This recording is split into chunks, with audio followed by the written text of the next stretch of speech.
Magandang hapon po sa inyong lahat. Ito po si Dr. Jeff Ho.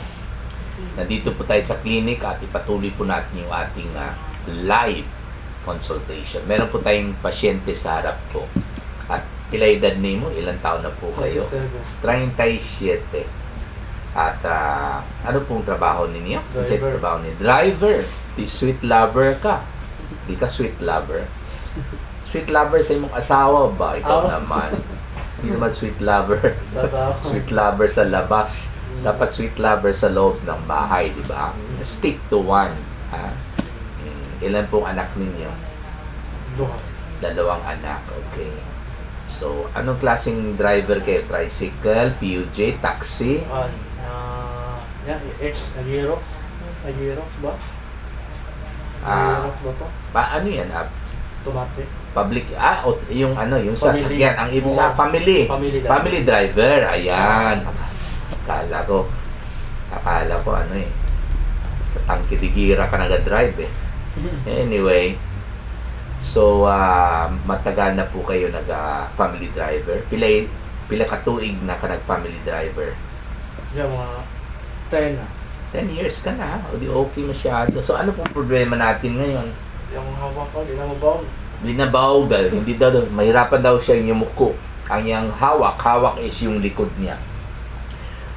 Kailan nag-umpisa? Kano sa nagsugod? Dugdugin na kaya siya lumot. Pabalik-balik na. Oo, Mas mawala. grabe ngayon. Gabihog ka ron. Parang lumalala na. Kung gabi eh. So, kano sa nagsugod? Kailan talaga nag-umpisa? Pila na kasimana or bulan? Ilan 2 linggo? years na. 2 linggo na. Okay, 2 linggo na. Okay. Naalala mo ba sa umpisa? Paano nung umpisa? Naalala mo ba na nung yumuko ka, pagtayo, napaaray kayo? Or ano? Bakit yumuko ka? Na kay gikargaw bugat? Meron kayong... Gipunit.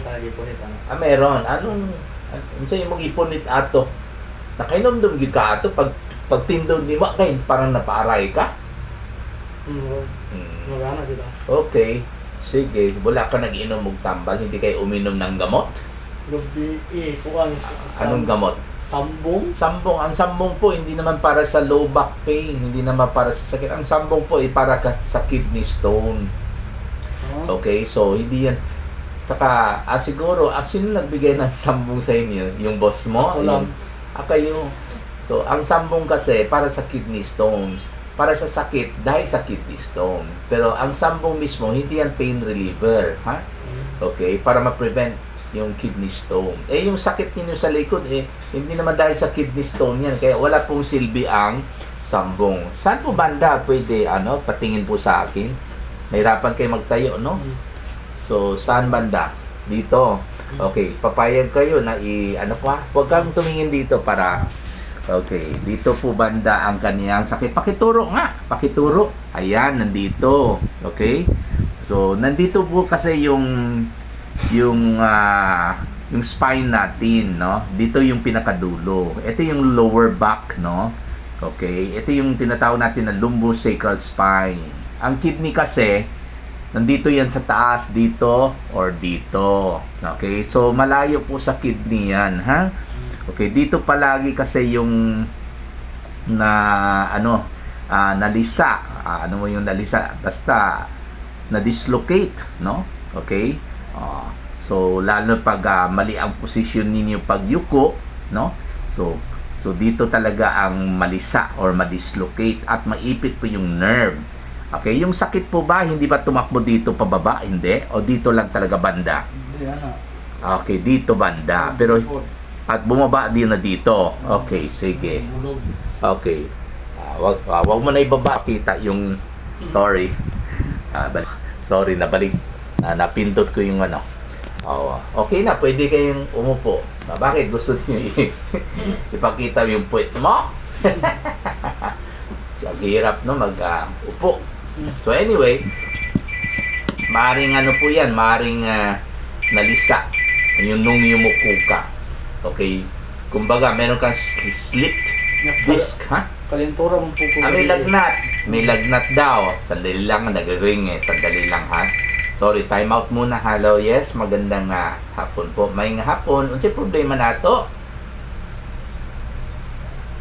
Pakikusog daw. Open po kami ngayon. Magpa-check up po kayo. Si anin lang kadre, hanggang alas 5 po kami. Pwede na ka mag-ani dre, open mi karon, ha?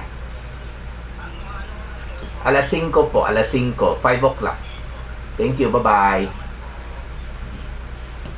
So anyway, pag meron na low back pain, yung tinuro niya, syempre dapat walang lagnat yan kasi hindi kasi yan dahil sa infection dahil sa na-dislocate na lisa.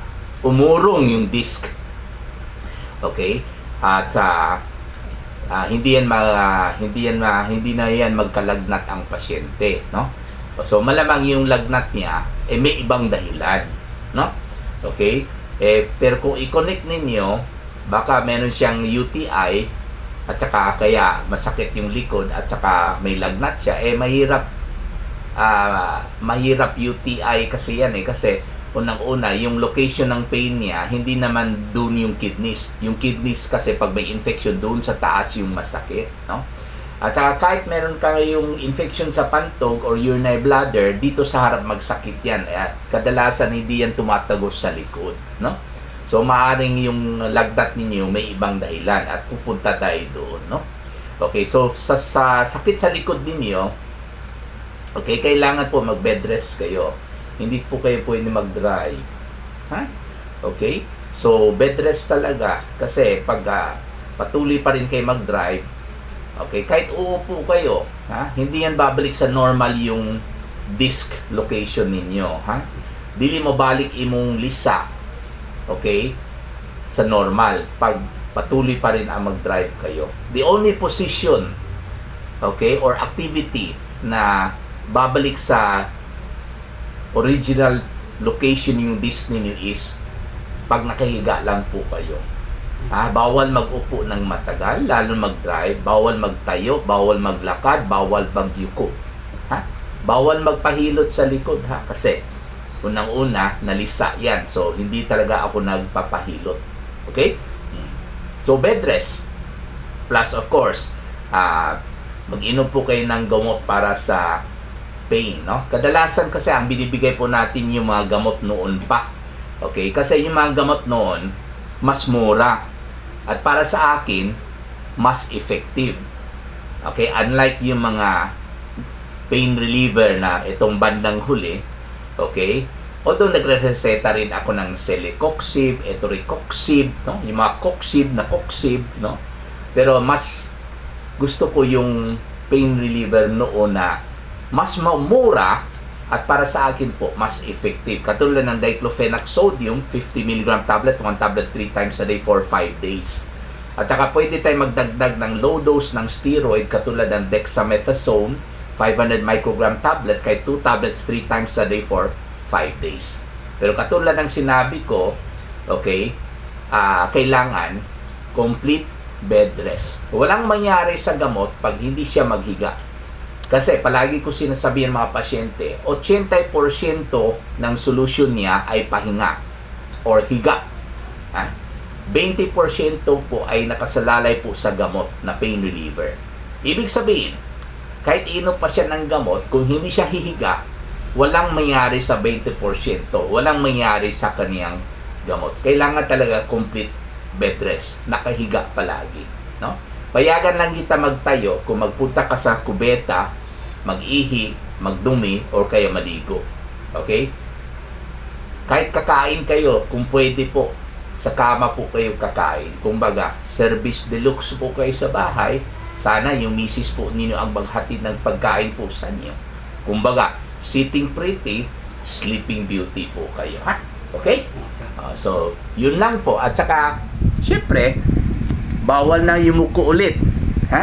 Okay? Bawal na yumuko. Pag yuyuko kayo ulit, kailangan mag-squat muna kayo. Squat. Ganito po yan. Hindi pwede magyuko ng ganito. Ganyan. Hindi pwede yan. Kasi, ang lisa, mangyari ulit. Pag meron kayong kunin sa sahig, na kay puniton sa salog, kailangan mag-squat kayo. Ganito po yan. Ganito, squat muna. Ganito, yan. Yan. Tapos, kunin mo yung gusto mong pulutin. Tapos, ganon yan. Okay? Ganon yan. Hindi pwede yung mag-bend kayo nakaganyan. Ha? Okay? So, ganun po ang tamang posisyon na magkuha ng mga gusto ninyong kunin sa sahig. Lalo pag mabigat. Ha? Kailangan mag-squat kayo tapos kunin ninyo yung gamit ninyo. Ha? Sa sahig. Ha? Okay? So, maraming salamat po.